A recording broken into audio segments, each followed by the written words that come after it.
clé qui ouvre la porte de la présence de Dieu. Amen. Nous bénissons Dieu pour sa présence au milieu de nous ce matin. Amen. Prions Dieu.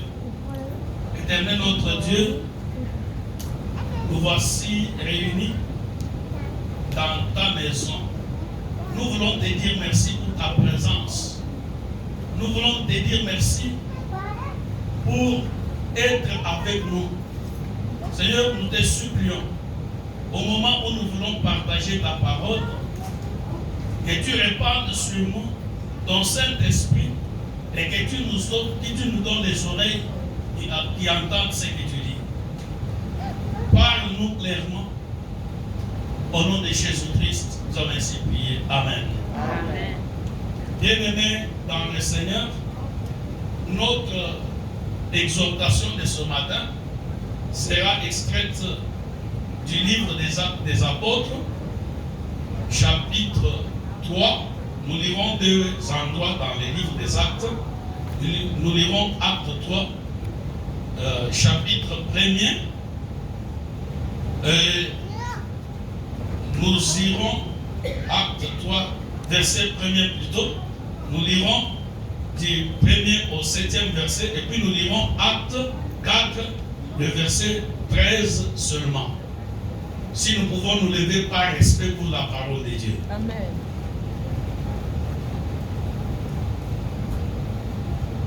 Pierre et Jean montaient ensemble au temple à l'heure de la prière. C'était la 9e heure. Il y avait un homme boiteux de naissance, qu'on portait et qu'on plaçait tous les jours à la porte du temple appelé la Belle, pour qu'il demandât l'aumône à ceux qui entraient dans le temple. Cet homme, voyant Pierre et Jean qui allaient y entrer, leur demanda l'aumône. Pierre, de même que Jean, fixa les yeux sur lui et dit, regarde-nous. Et il les regardait attentivement, s'attendant à recevoir d'eux quelque chose. Alors Pierre lui dit, je n'ai ni argent ni or, mais ce que j'ai, je te les donne au nom de Jésus-Christ de Nazareth, lève-toi et marche. Et le prenant par la main, il le fit lever. Au même instant, ses pieds et ses chevilles devinrent fermes. Amen. Amen. Acte 4, 13. Lorsqu'ils virent l'assurance de Pierre et Jean, ils furent étonnés, sachant que c'étaient des hommes du peuple, sans instruction. Et ils les reconnurent pour avoir été avec Jésus. Amen. Amen. C'est ta parole et la vérité. Amen. Laisse que tu l'envoies et qu'elle agisse au milieu de nous. Ta parole est créatrice. Amen. Laisse qu'elle crée la foi. Et laisse que la foi nous ouvre les portes de la bénédiction. Au nom de Jésus-Christ. Amen. Amen. Veuillez vous asseoir. Aujourd'hui, je vais prendre un risque. Mon risque, c'est quoi?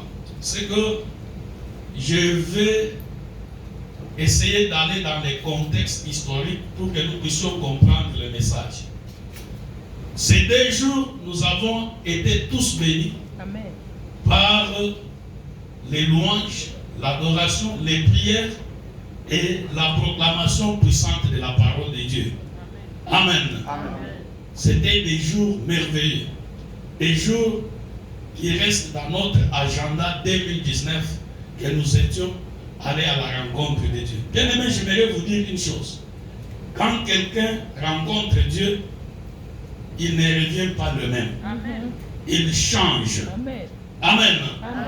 Je vous dis que ces 2 jours ont changé notre vie. Amen. Ces 2 jours ont changé la façon dont nous voyons Dieu.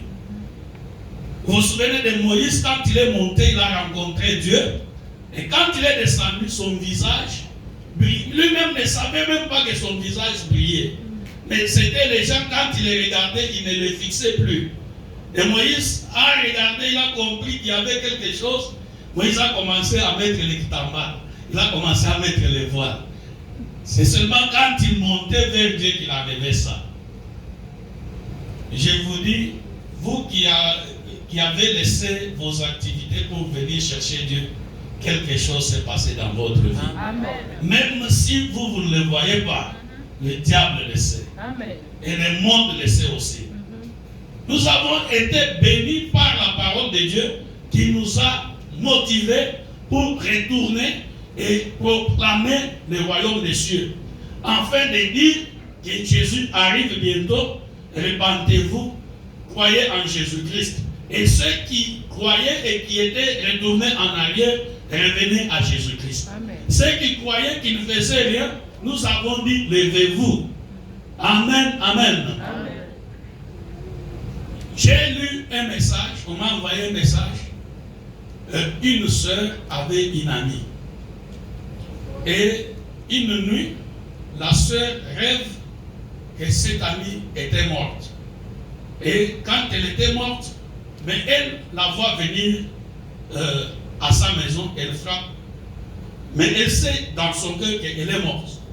Elle lui dit, tu m'as fait très mal. Je ne sais pas comment je peux dire. Tu m'as appris à m'habiller. Tu m'as appris à parler anglais. Tu m'as appris à me maquiller. Tu m'as appris beaucoup de choses, à chercher l'argent. Tu m'as appris à gérer l'argent. Mais tu as oublié de m'apprendre la chose la plus importante. Tu ne m'as pas appris à connaître Jésus-Christ. Maintenant, où je suis, c'est à cause de toi. Et elle sursaute, elle est sous le sommeil, elle prend son téléphone, elle appelle son ami. Effectivement, son amie était morte. Est-ce que vous comprenez? Dans Ézéchiel, la Bible nous dit, je demanderai le sang de ces gens-là sur vous. Parfois, nous disons, nous ne pouvons pas leur dire parce qu'ils ne vont pas croire. Ce n'est pas ton travail de les convaincre. Le travail de convaincre les gens, c'est le travail du Saint-Esprit. Nous, ce que nous devons faire, c'est rendre témoignage. Au travail là-bas, vous n'avez pas le temps de prêcher beaucoup de versets. Mais vous pouvez dire ce que Dieu a fait pour vous. Amen. Amen. Amen. Le témoignage, c'est quoi? Le témoignage, ce n'est pas une histoire. Le témoignage, c'est un événement de notre vie dans lequel Jésus-Christ est impliqué. Est-ce que vous m'entendez? Vous pouvez dire, j'étais malade, j'ai crié, j'ai prié, Jésus-Christ m'a répondu. Amen. Je suis guéri. Je le connais en tant que Jéhovah Rapha. Cela suffit. C'est une semence que vous avez plantée dans le cœur de cette personne. Un jour, quand elle-même sera malade, elle va se souvenir que maman Yvonne était malade et elle a crié à Jésus. Jésus l'a guéri. Moi aussi j'essaie. Et les gens qui essaient comme ça, Dieu leur accorde des grands miracles. Elles viendront faire le témoignage. Maman Yvonne, ce que Jésus avait fait pour toi, il a fait aussi pour moi. Amen. Et maintenant, je vais voir ce Jésus-là. Est-ce que vous m'entendez? Amen. Nous n'avons pas, au travail là-bas, nous parlons Tshisekedi, nous parlons Kamere, nous parlons Kabila, nous perdons notre temps. Mais est-ce que nous parlons de Jésus-Christ? Amen, amen. Ça, nous devons le faire. Sinon, les sang de ces gens-là risquent. Moi, quand j'ai lu Ézéchiel, à ce sujet-là, j'ai tremble. Et c'est pourquoi j'ai fait des vidéos. Et au travail là-bas, même si c'était interdit, je rencontre quelqu'un et je demande, are you born again? Un jour, j'ai demandé à un Indien, are you born again? Vous savez, les Indiens croient que quelqu'un peut naître plusieurs fois. Ils commencent à me demander aussi, are you born again? J'ai dit oui, I'm born again. Il me demande, alors, qui étais-tu dans la vie antérieure? Je dis non, il appartient à l'homme de vivre et de mourir une seule fois. Je n'ai pas de vie antérieure, mais je connais qu'il y a un avant Christ et un après Christ. Ah bon? C'est comme ça. Alors, vous pouvez parler de Jésus-Christ. Amen. Amen. Les risques que je vais prendre aujourd'hui, je disais, c'est de faire un contexte historique pour que nous puissions comprendre ce texte. Le texte que nous venons de lire, il nous parle de Jean et Pierre qui étaient les disciples de Jésus-Christ qui allaient au temple. Alors, pour comprendre pourquoi les gens étaient étonnés de ce qu'ils avaient fait, nous devons voir un peu ce qui s'est passé en Israël. En Israël, quand un enfant avait 6 ans, j'ai dit combien d'années? 6 ans. 6 ans, on l'amenait à l'école. J'ai dit on l'amenait où? À l'école. Cette école était appelée Beth Shema. Beth Shema. Shema, c'est un terme juif, un terme hébraïque que les juifs utilisent pour dire que le Seigneur notre Dieu est le seul Dieu. Amen. Il n'y a pas d'autre Dieu. Alors, dans cette école de 6 ans, et cette école était de 6 à 9 ans, on apprenait aux enfants à reconnaître qu'il n'y a qu'un seul Dieu, c'est le Seigneur, le Dieu d'Israël. Le premier jour de l'école, le rabbin, le maître, faisait sortir une tablette en pierre et il écrivait sur cette tablette, tester et goûter comment le Seigneur est bon. Et puis il prenait le miel. Vous connaissez le miel, n'est-ce pas? Il versait sur la tablette et puis il passe au premier étudiant. L'étudiant plonge son doigt dans le miel et lui dit, mets dans la bouche, goûtez comment le Seigneur notre Dieu est bon. Amen. Et puis il lui dit de passer la tablette à son voisin, ainsi de suite. Et les enfants mettaient leurs doigts dans le miel pour tester et goûter comment le Seigneur est bon. Si je savais, j'aurais demandé à Pasteur Bénon que nous puissions acheter le miel. Comme ça, nous allions tester aujourd'hui aussi comment le Seigneur est bon. Amen, amen. Amen. Le Seigneur notre Dieu est bon. Amen. Dans cette école, de 6 à 9 ans, les enfants apprenaient la Torah. La Torah, ce sont les 5 premiers livres de la Bible. Nous avons Genèse, Exode, Lévitique, Nombre et Deutéronome. Les enfants mémorisaient ces 5 livres par cœur. Est-ce qu'il y a quelqu'un qui a mémorisé même un seul livre parmi nous là? Mais les enfants juifs mémorisent les 5 livres de 6 à 9 ans. Vous entendez ce que je dis? C'est vraiment grave. Ils mémorisent même Lévitique. J'aime les livres de Lévitique. Parce que les livres de Lévitique parlent de la morale actuelle. Les livres de Lévitique nous montrent comment marcher. Et ils mémorisaient ça. Et quand les enfants ont déjà mémorisé de telles choses, personne ne peut les tromper. Alors, à 9 ans, le rabbin leur faisait passer les tests pour savoir est-ce qu'ils ont retenu tout ce qui est écrit dans les 5 livres. Si un enfant échouait, le rabbin lui disait merci d'être venu à Beth Shema, merci d'être venu à l'école, mais tu n'as pas ce qu'il faut. Tu n'as pas suffisamment d'intelligence. Tu n'es pas suffisamment sage.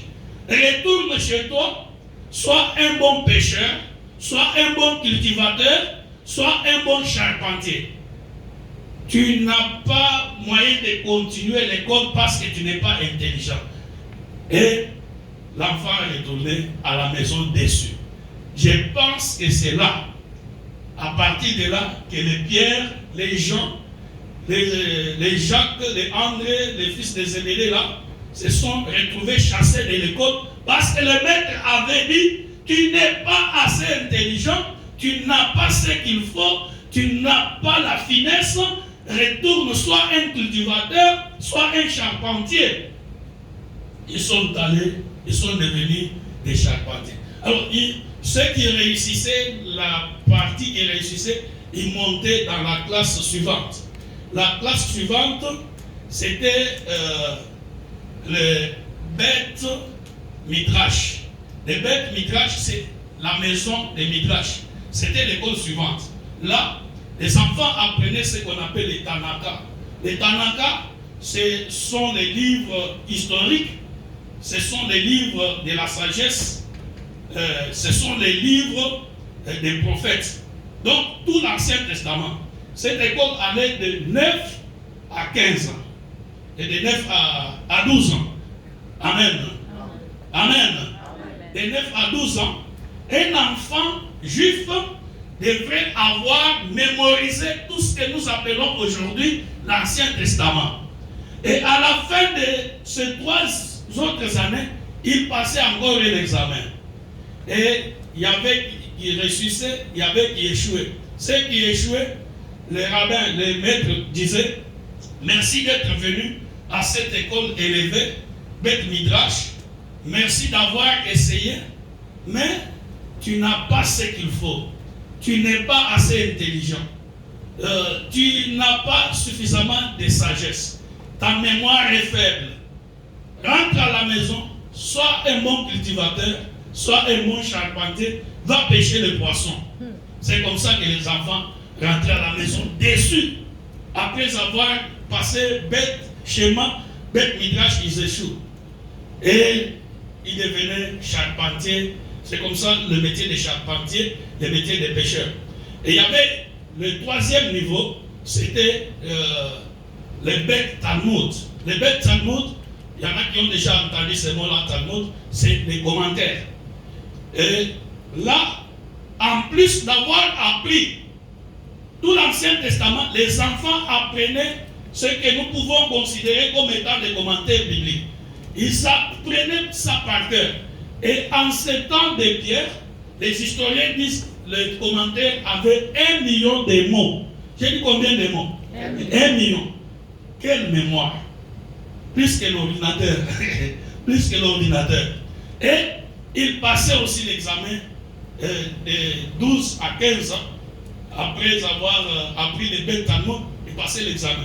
Et après cet examen, il y en avait qui réussissaient, il y en avait qui échouaient. Et puis on disait à ceux qui échouaient, merci d'avoir essayé, merci d'avoir monté un peu plus haut, mais vous n'avez pas ce qu'il faut. Vous ne convenez pas. Retournez chez vous, soyez des bons cultivateurs, soyez des bons charpentiers, soyez des bons pêcheurs.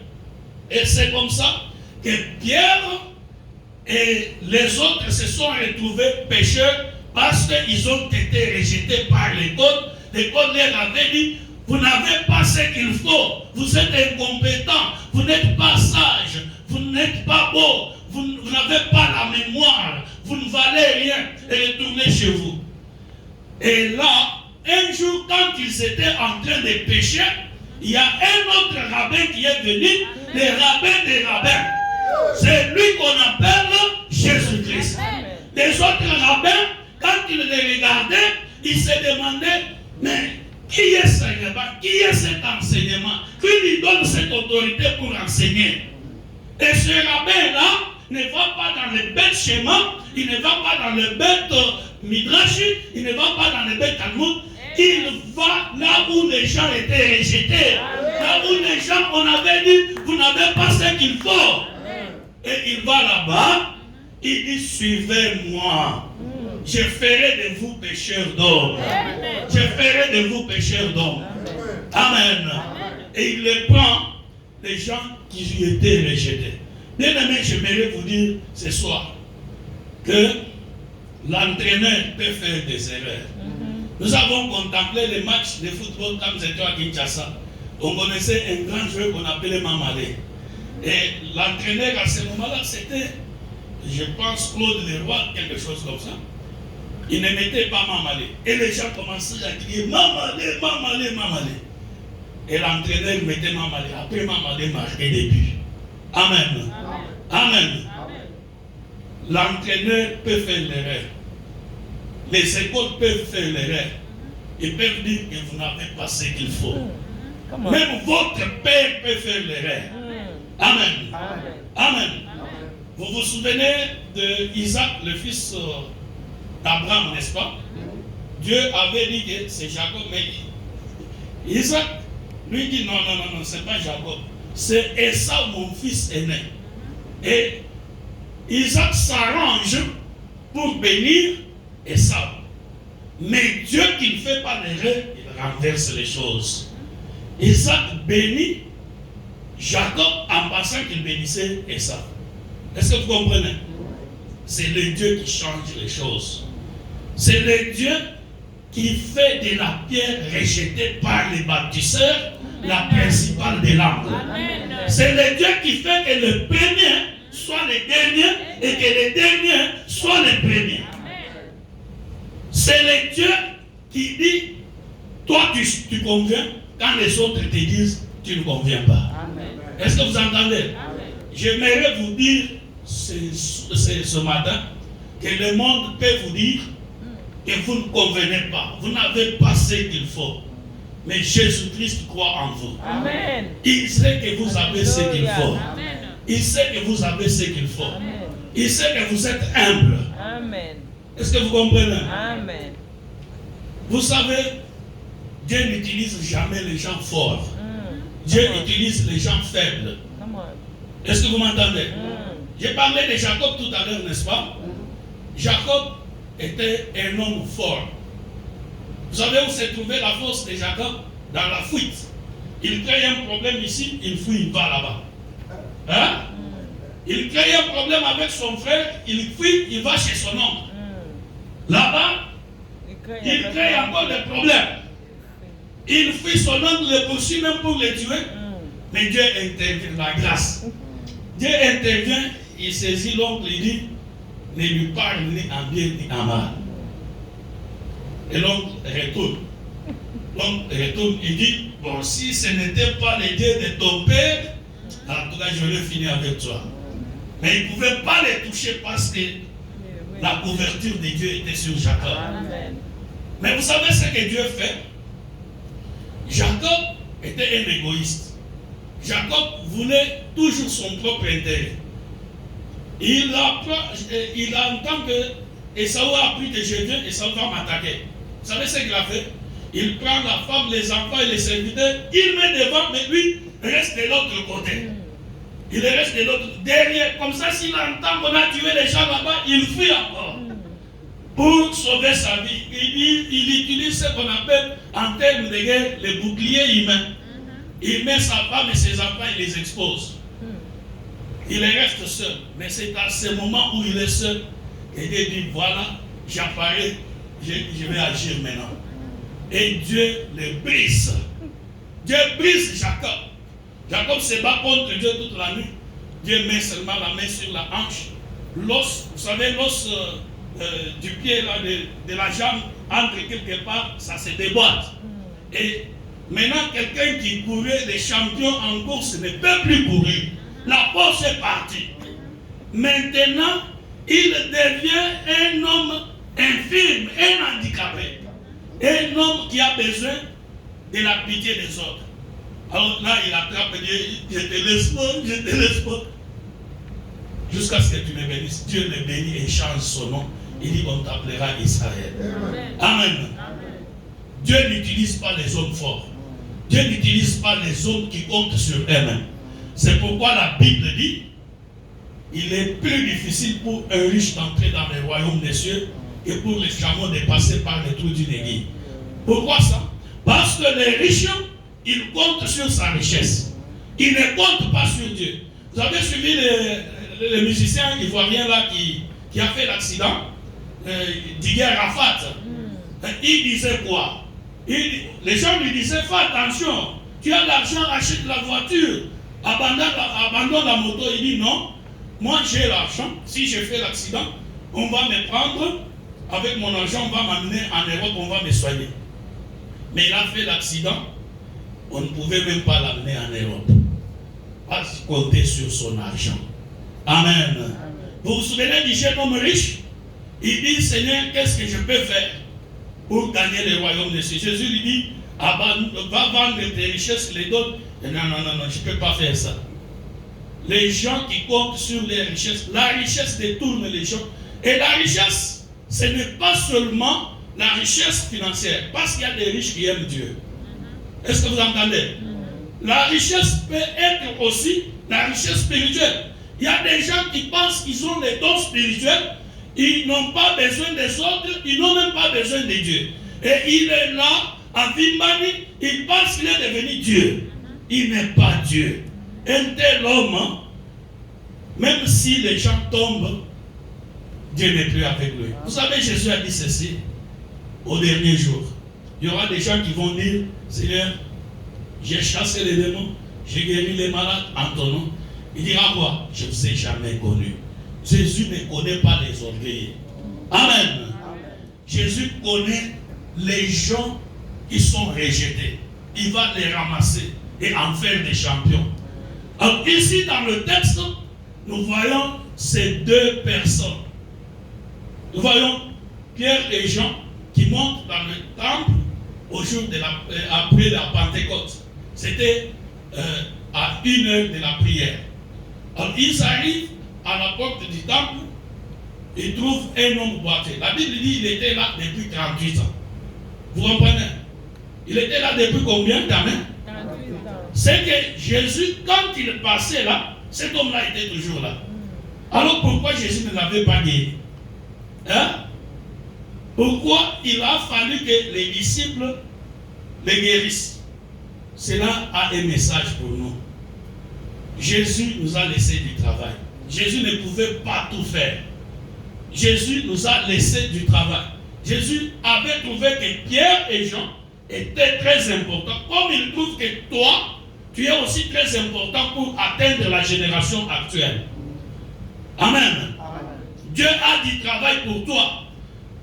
Dieu veut que tu contactes et tu parles aux gens de ta génération qui t'entourent. Que tu parles à ta famille, à tes amis et que tu les présentes Jésus-Christ.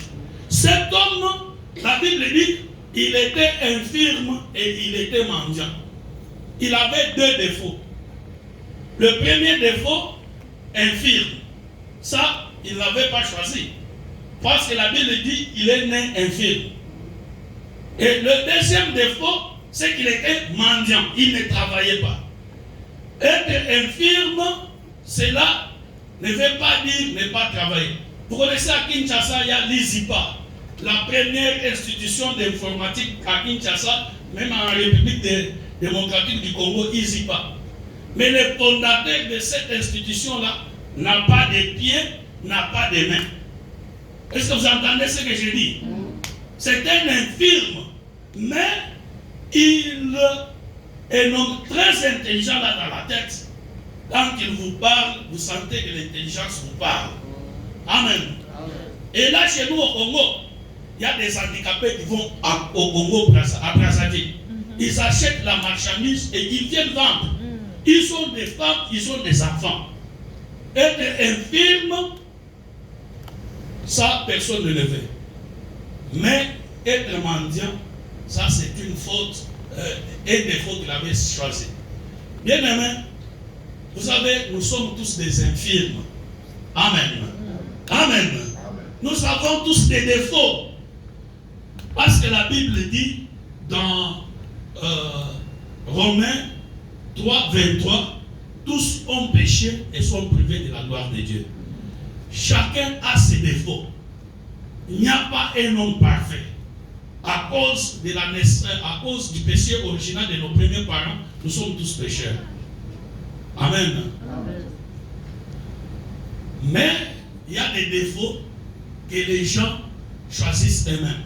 Ces défauts-là, nous pouvons les abandonner. Nous pouvons les abandonner et vivre une vie de sainteté. Alors, Pierre et Jean, quand ils arrivent, ils trouvent cet homme. L'homme leur demande l'argent. Il était habitué à demander l'argent. Mais Pierre et Jean le regardent. Pierre parle, il dit, je n'ai ni or ni argent, mais ce que j'ai, je te le donne au nom de Jésus-Christ. Lève-toi et marche. Vous savez, aujourd'hui, avec l'évangile de la prospérité, les gens veulent vous dire que celui qui a la villa, qui a la voiture, qui a la veste, c'est celui qui a Dieu. Mais Pierre disait, il n'a ni or, il n'a ni argent. C'était un pauvre. Mais il avait quelque chose que les riches n'avaient pas. Amen. Il avait Jésus. Amen. Il avait Jésus. Bien aimé, aujourd'hui, l'Église s'est perdue. L'Église est en train de suivre les richesses du monde.